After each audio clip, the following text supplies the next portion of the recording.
በመጽሐፍ ቅዱስ የአዲስ ኪዳን ጉዞ ውስጥ እጅግ የሚስብ የታሪክ ሂደትና ሁነት ካላቸው ውስጥ አንዱ ያስቆረጡ ይሁዳ ጉዳይ ነው።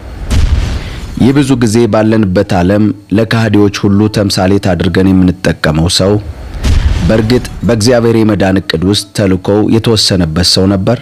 በእውኑ ይሁዳ ጌታን ሊክድ ተፈጥሯል? እስኪ ምናልባት ወደ ውስጥ ዘልቀን በጥልቀት ስንረዳ ስለ ይሁዳ ሕይወት መመርመር ስንጀምር ለዚህና ለመሰል ጥያቄዎች መልስ ታገኛላችሁ። በእርግጠኝነት ለመናገር የሚቻለው ቪዲዮውን ከጨረሳችሁ በኋላ ስላስቆረጡ ይሁዳ ማንነት፣ ለምን ጌታን እንደሸጠ፣ የሸጠው ዘንድስ በጌታ ቀድሞውኑ የተመረጠ በመሆኑ ወይስ በነጻ ፈቃዱ በሚለው ጉዳዮች አዲስ አተያይ ትረዳላችሁ ብለን እናምናለን። አብራችሁን ቆዩ። ብዙዎች ለምንድነው ይሁዳ ብቻ ኢየሱስን ይክድ ዘንድ የተመረጠው ይላሉ። ከሐዋርያት ወይም ከሚከተሉት ለምን ሌሎች አልሆኑም? እንዲያውም አንዳንዶች እግዚአብሔር ይሁዳን ለዚህ ለተለየ ዓላማ እንደመረጠው አድርገው ይከራከራሉ፣ ሲያስተምሩም ይታያሉ። ሌሎች ደግሞ በእግዚአብሔር የማዳን መንገድ ዕቅድ ውስጥ ይሁዳ ወጥመድ ውስጥ የገባ ተጠቂ ነው ይላሉ። እናም በእርግጥ ይሁዳ ተጠቂ ነው ብለን ብንጠይቅ መልሱ በፍጹም አይደለም የሚል ነው። በመጀመሪያም ይሁዳ የተፈጠረው ኢየሱስን ለመካድ ነው የሚል ሐሳብ በመጽሐፍ ቅዱስ ማስረጃ የሌለው ተራ አሉባልታ ነው።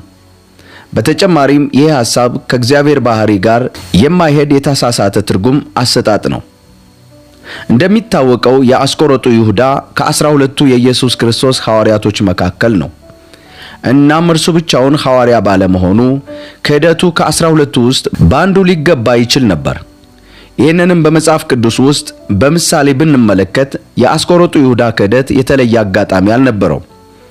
ክህደቱ ቀደም ሲል የነበረውን ተደጋጋሚና ቅደም ተከተላዊ ጉዳዮችን የተከተለና የጊዜ ውጤት ነው። አብዛኛው ሰው የሚያተኩረው በይሁዳ በመጨረሻው የክህደቱ ሥራ ላይ ነው። ነገር ግን የመጨረሻውን ሥራውን የሚጠቁም ቀደም ብለው የታዩ ፍንጮች እንደነበሩ አያስተውሉም። እነዚህም ሲገለጡ ይሁዳ በእርግጥ እንደሚታየው አይነት ሰው እንዳልነበር እንገነዘባለን። እርሱ ተጠቂ አልነበረም። የሚመርጠውን ምርጫ በእርግጥ የሚያውቅም ነበር።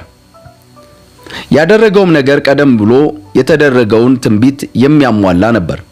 ምክንያቱም ከሐዋርያቱ አንዱ ጌታን አሳልፎ እንደሚሰጠው እንደሚክደው የተተነበየ ነበር። ነገር ግን ትንቢቱ የተዘጋ አልነበረም። ማለትም ከ12ቱ የትኛውም ሊሆን ይችላል። መጽሐፍ ቅዱስ እንደዚህ ይለናል። አንደኛ ጴጥሮስ ምዕራፍ 5 ቁጥር 8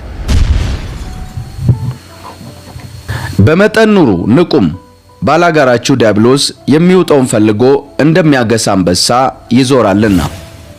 የሚውጠውን ፈልጎ እንደሚያገሳ አንበሳ ይዞራልና የሚለው አገላለጽ ሰይጣን በጭንቅላቱ ውስጥ ለይቶ ያስቀመጠው ሰው እንደሌለ ያመለክተናል። በተመሳሳይ ለክህደቱ ወይም አሳልፎ ለመስጠት የተወሰነበትም አንዳችም ሰው አልነበረም። ሰይጣን ግን ዓላማውን ለማሳካት የሚረዳውን ፈቃደኛ ሰው ይፈልግ ነበር።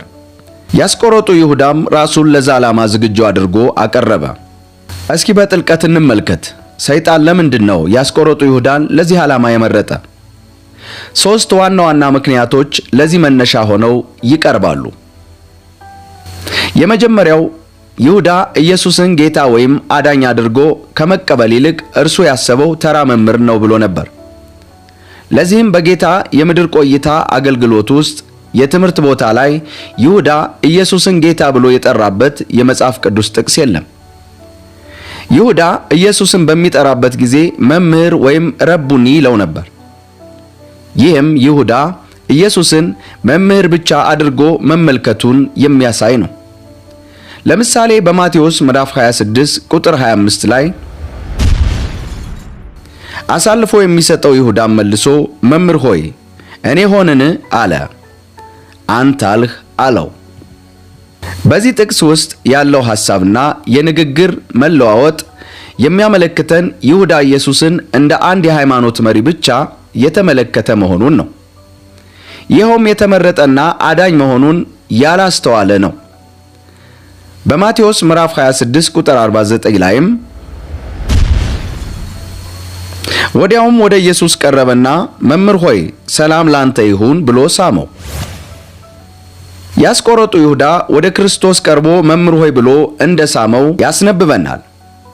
ይኸው ሁነት በማርቆስ ምዕራፍ 14 ቁጥር 45 ላይም መጥቶም ወዲያውኑ ወደ እርሱ ቀረበና መምህር ሆይ ብሎ ሳመው። እነዚህ ሁለት የመጽሐፍ ቅዱስ ክፍሎች ሁል ጊዜ ይሁዳ ኢየሱስን መምህር ብቻ አድርጎ ያየው እንደነበር የሚያመለክቱ ናቸው። ይህ የይሁዳ ሐሳብ አምላክነቱን የካደ መሆኑን መገንዘብ ይጠበቅብናል። በሌላ በኩል ሌሎች ሐዋርያት እንደ ምሳሌ ጴጥሮስን፣ ቶማስን ብንመለከት ኢየሱስን የሚገልጡበት መንገድ የተለየ ነው። እስቲ ቀጥሎ ያለውን ጥቅስ እንመልከት። በዮሐንስ ምዕራፍ 20 ቁጥር 28 ላይ ቶማስም ጌታዬ አምላኬም ብሎ መለሰለት ይለናል። ቶማስ በዚህ ምንባብ ውስጥ አምላክነቱን ገልጦ ጠርቶታል። በሉቃስ ወንጌል ምዕራፍ 5 ቁጥር 8 ላይም ስምዖን ጴጥሮስ ባየ ጊዜ በኢየሱስ ጉልበት ወድቆ ጌታ ሆይ እኔ ኃጢአተኛ ነኝና ከኔ ተለይ አለው። ጴጥሮስ በዚህ መልኩ ገልጾታል። በዮሐንስ ወንጌል ምዕራፍ 6 ቁጥር 68 ላይም እንደዚህ ይለናል። ስምዖን ጴጥሮስ ጌታ ሆይ ወደ ማን እንሄዳለን? አንተ የዘላለም የሕይወት ቃል አለህ አለ። እዚህ ላይ ጴጥሮስ አምላክነቱን በግላጭ የገለጠበት ጥቅስ ነው። እነዚህ ሁሉ ሐሳቦች ክርስቶስን ከመምህርነቱ በተጨማሪ አምላክነቱንና አዳኝነቱን ማመናቸውን ሐዋርያቱ ያረጋገጧቸው ናቸው። ይሁዳ ከሌሎች በተቃራኒ የኢየሱስ ክርስቶስን የእግዚአብሔር ልጅነት፣ አዳኝነትና አምላክነት ዕውቅና ባልሰጠና በካደ ሁኔታ እርሱ የአይሁድ መምህር ብቻ ነው ብሎ ያምን ነበር። ይህም እይታውም ከሐዋርያቱ ሁሉ ኢየሱስን በልቡ ማመንና መለወጥ የሚጎድለው አድርጎታል።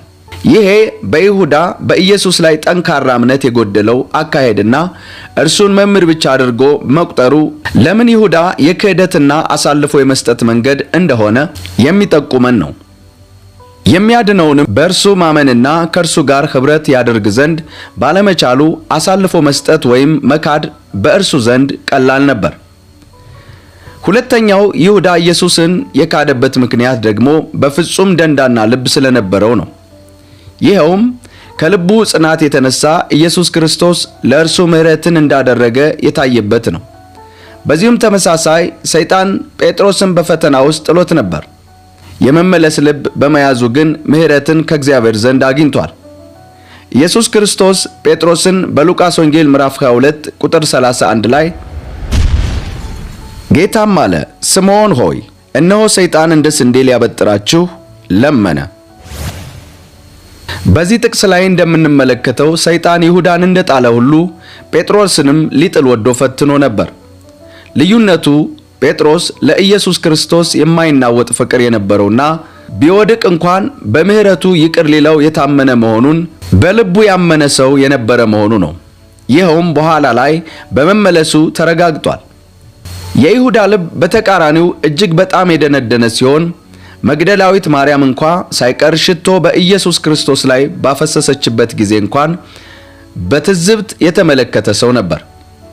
ኢየሱስ ክርስቶስ ስለ ወደፊቱ ክደቱ በቀጥታም በተዘዋዋሪም ያስጠነቅቀው ነበር። ነገር ግን ይህ ሁሉ ከመንገዱ የሚገታው አልነበረም።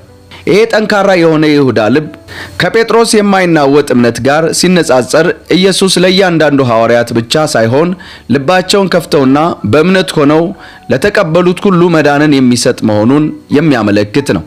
አሳዛኙ የይሁዳም ታሪክ የመለወጥ ሰፊ ዕድል በተገኘበት አጋጣሚ እንኳን ሳይቀር ለእውነተኛ እምነት ልባቸውን የዘጉ ሰዎች መዳን የሚርቃቸው መሆኑን የሚያሳየን ነው። በማቴዎስ ወንጌል ምዕራፍ 26 ከ6 እስከ 10 እንደዚህ ይላል። ኢየሱስም በቢታንያ በለምጻሙ በስምዖን ቤት ሳለ አንዲት ሴት ዋጋው እጅግ የበዛ ሽቶ የሞላው የአልባስጥሮስ ብልቃት ይዛ ወደ ኢየሱስ ቀረበች። በማዕድም ተቀምጦ ሳለ በራሷ ፈሰሰችው። ደቀ መዛሙርቱም ይህን አይተው ተቆጡና ይህ ጥፋት ለምንድን ነው? ይህ በብዙ ዋጋ ተሽጦ ለድሆች ሊሰጥ ይቻል ነበርና አለ። ኢየሱስም ይህንን አውቆ እንዲህ አላቸው፣ መልካም ሥራ ሰርታለችና ሴቲቱን ለምን ታደክሟታላችሁ? አላቸው።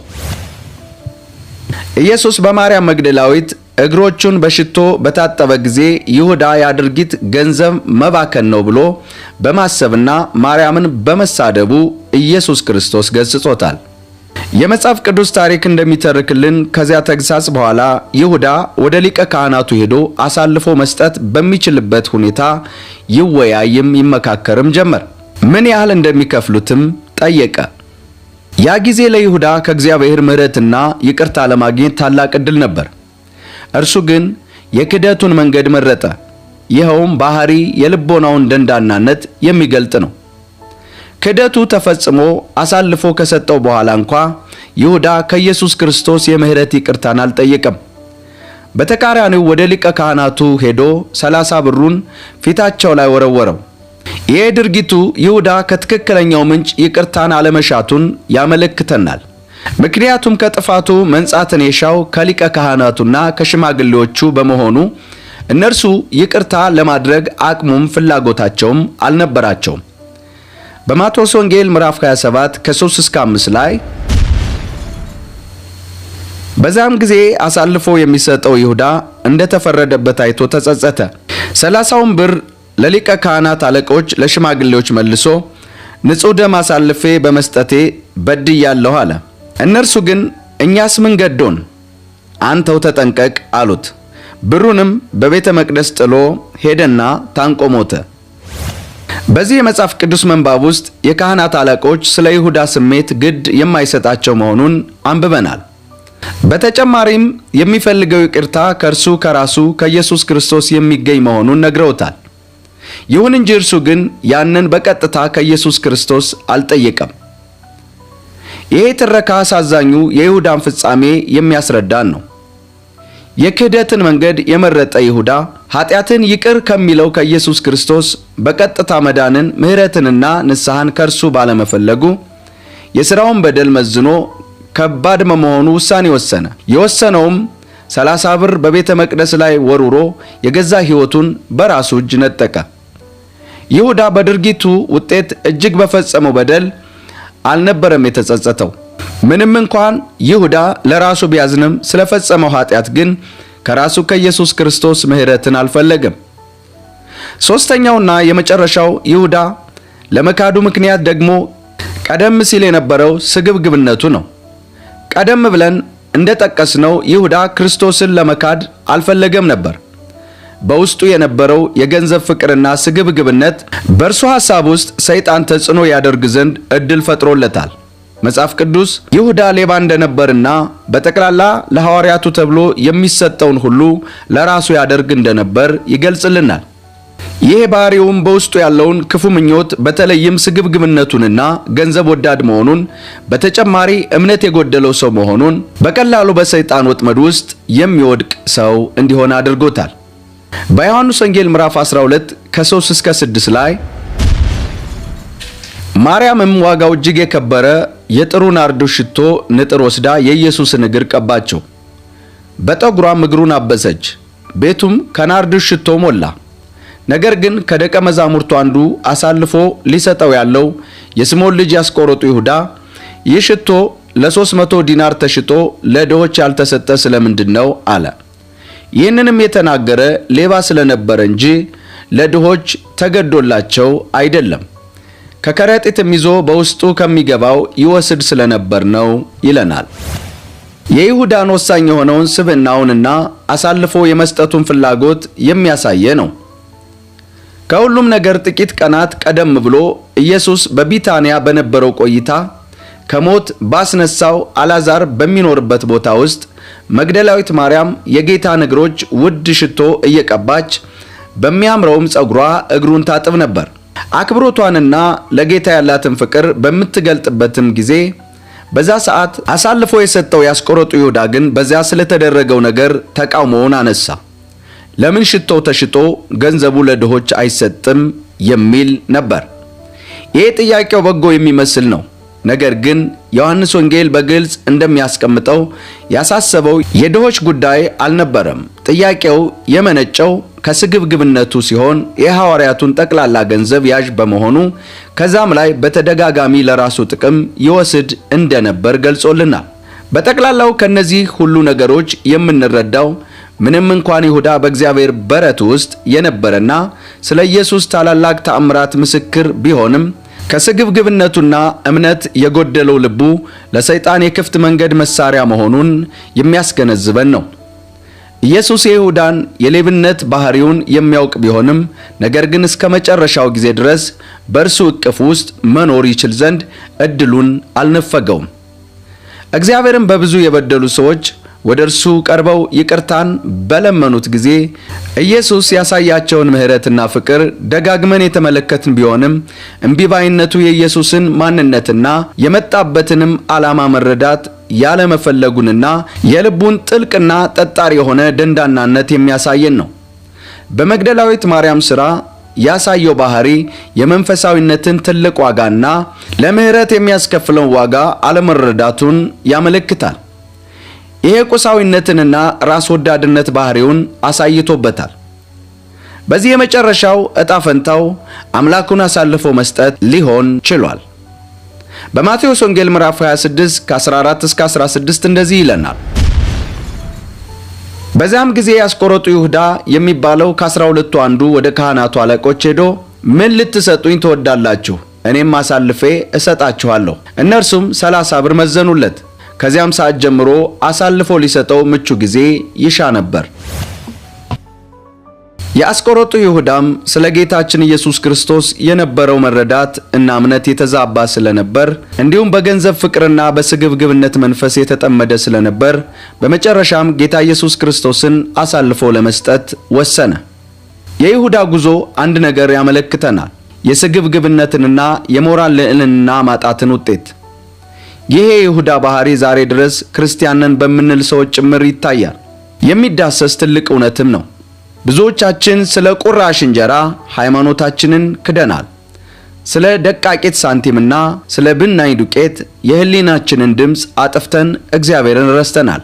እንደ ይሁዳ ለድሆች በማሰብ ሳይሆን በልታይ ባይነት መንፈስ በየአደባባዩ ድሃ ረዳን በማለትና እነርሱንም እየቀረጽን በማሳቀቅ ላይ ተጠምደናል። ዛሬ ላይ ሰይጣን አንድ ሳይሆን 1000 ይሁዳዎችን አፍርቷል። ከትንሽ ጀምሮ ሽምግልና እስካጎበጣቸው አዛውንቶች ድረስ የይሁዳ መንገደኞች በርከት ብለናል።